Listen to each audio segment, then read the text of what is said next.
তিস্তাপাড়ের অবস্থান কর্মসূচি নিয়ে আরও জানাতে রংপুর থেকে সরাসরি যুক্ত হচ্ছেন সহকর্মী মাজেদ মাসুদ। মাজেদ মাসুদ, গণপদযাত্রায় আমরা অনেক মানুষ দেখলাম। উত্তরের মানুষের কথা জানতে চাই, কি বলছেন তারা?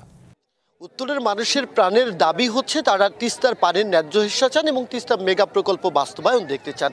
এই দাবি যেন তিস্তার চরাঞ্চলে কাল থেকে লাখো মানুষের দাবি আশ্রে পড়ছে। একদিকে মরুর প্রান্তর যেমন বালুতে রূপ নিয়েছে, অন্যদিকে মানুষের এই প্রাণের দাবি সেই বালুকণার সাথে এসে মিশে গেছে। গতকাল থেকে আমরা দেখেছি কয়েক লক্ষ মানুষ এই তিস্তার যে ধুধু বালু সেখানে কিন্তু দাবি টানিয়ে রাত্রি অবস্থান করেছেন। আজকে দুপুরের পর থেকে নারীদের ঢল নেমেছে। কথা বলতে চাই আন্দোলনের প্রধান সমন্বয়কারী অধ্যক্ষ আসাদুল হাবিব দুলুর সাথে। জানতে চাই দ্বিতীয় দিন অর্থাৎ শেষ দিনের এই কর্মসূচি কতটা জমলো, মানুষের আবেগ এই আন্দোলনে কতটা দেখছেন? না, আপনারা সবাই জানেন যে আমরা 48 ঘন্টার যে কর্মসূচি ঘোষণা করেছি গতকাল থেকে শুরু হয়েছে। গতকাল নানান সময় নানান বিষয় নিয়ে আমরা জনগণের সামনে উপস্থিত হয়েছিলাম। আজকে সকালে বিশাল একটি পদযাত্রা হয়েছে এবং প্রত্যেকটি পয়েন্টে পদযাত্রা হয়েছে। একটু আগে আমরা তিস্তার পানিতে নেমেছিলাম, সেখানে বিশ্ববাসীকে আমরা দেখিয়ে দিয়েছি যে তিস্তায় কোনো পানি নেই।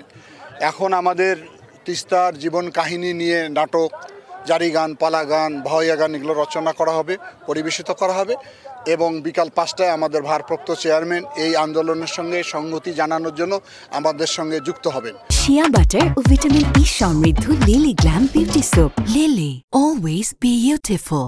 আমি মনে করি যে গতকালকে চেয়ে আজকে লোকের উপস্থিতি সমাগম অনেক বেড়েছে, মানুষের আগ্রহ তৈরি হয়েছে। বিশেষ করে স্কুল, কলেজ, মাদ্রাসার শিক্ষার্থীরাও এখানে যোগ দিয়েছে, বিভিন্ন শ্রেণী পেশার মানুষরা যোগ দিয়েছে।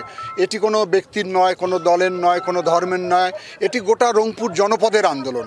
সেজন্য সবাই রংপুরের বাঁচার জন্য, তিস্তা আমাদের জীবনরেখা ছিল, সেটিকে আজকে ধ্বংস করা হয়েছে।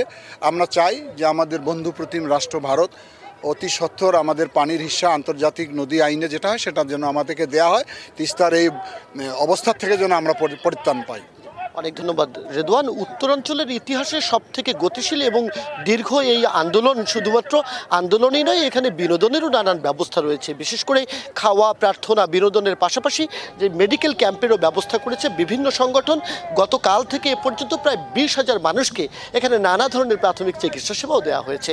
সব মিলে এই আন্দোলন যেন একটি গতিশীল আন্দোলন এবং মানুষজন এখান থেকে তাদের দাবি বাস্তবায়নের স্বপ্ন দেখছেন।